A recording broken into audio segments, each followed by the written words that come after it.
Hi everybody, thanks for joining us. You're watching the Stratford Shakespeare Festival's first live stream of the 60th season. My name's Claire Mastrangelo. I'm the communications coordinator for the festival and I'll be your host for today. Joining me is Danny McManus and he's going to be showing us a little bit of the work that they do here in the paint shop. So Danny, what's the first stage floor that you're going to be showing us today? The first floor we did this year was for 42nd Street. It's a plywood floor that we grained simply to make it look like old wood, and then we covered with foils that were gold and silver to make it very shiny. And then we covered in many layers of varnish and epoxy to make it strong for the tap dancing. But then we found that the final layer of varnish had to be a soft varnish, so the tap dancers wouldn't slip on the epoxy. We also painted several large red curtains to look like a show curtain.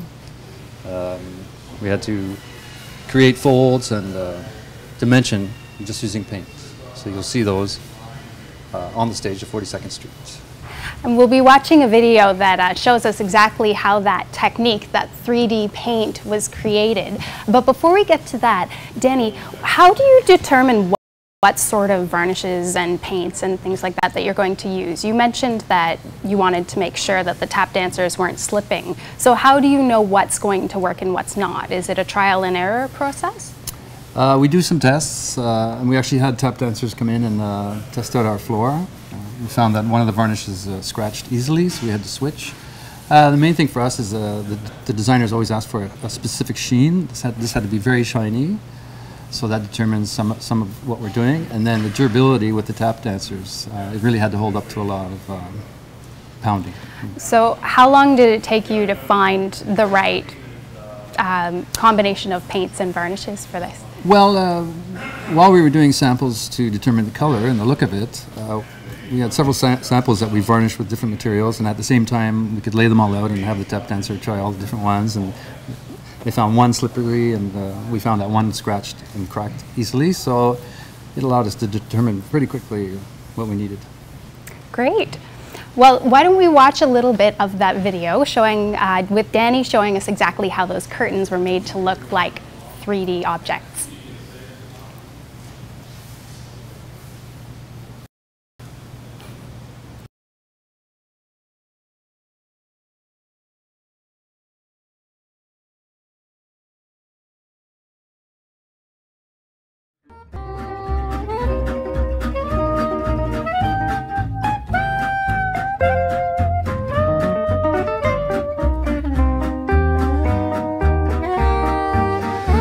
On 42nd Street, Deborah Hansen is the designer. It's an iconic musical, very traditional curtain painting. We've been asked to paint some red fabric to look like show curtains. We began with a red curtain and we needed to create shadow lines. So we're painting in black folds, some shadows, and at the bottom we have a braid and a frieze. And we're manipulating the golden paint, yellow paint, to make it look like shiny gold thread.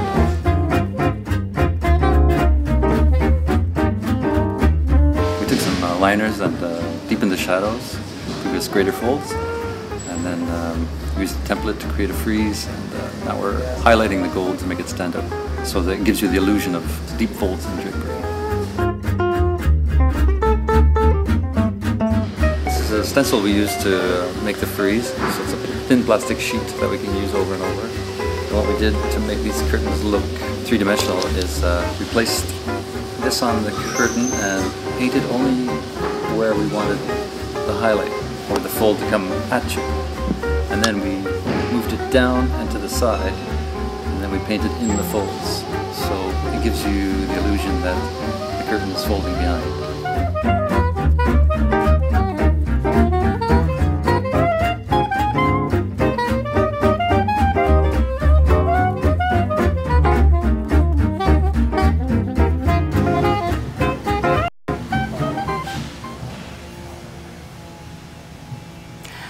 And welcome back. For those of you who are just joining us now, you're watching the Stratford Shakespeare Festival's first live stream of the 60th season.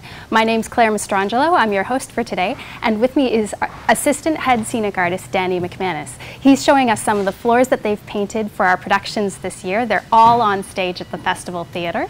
Our second show that we're going to be showing you is the Matchmaker. So Danny, can you tell me a little bit about how you made this floor for this production? Yeah, the Matchmaker was different from 42nd Street in that instead of using hard plywood, we actually used a soft pine.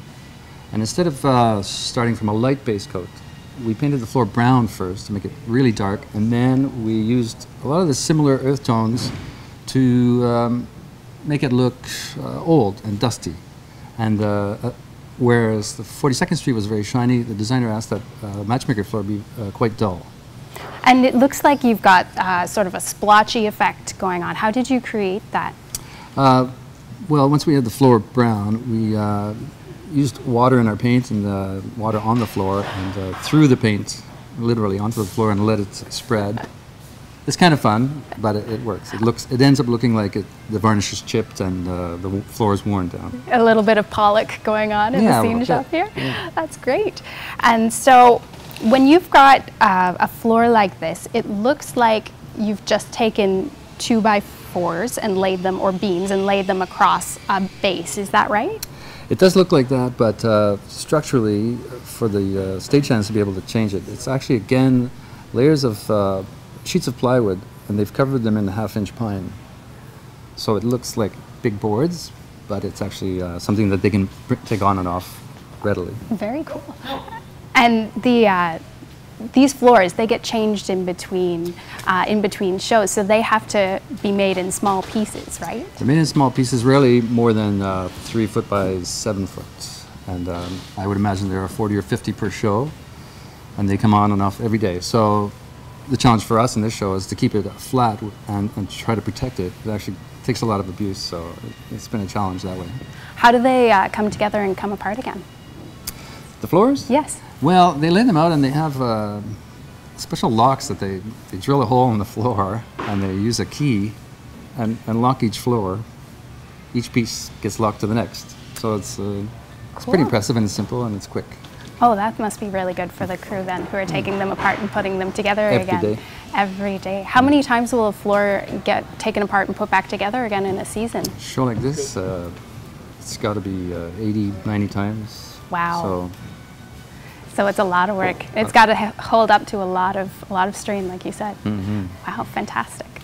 Well, another part of the show that a lot of people are going to be excited to see are the wigs in the Matchmaker. It's full of beautiful costumes, and one wig in particular is going on Tom McManus to make him look like he's balding. So we've got a really special video put together to show you how those wigs are made.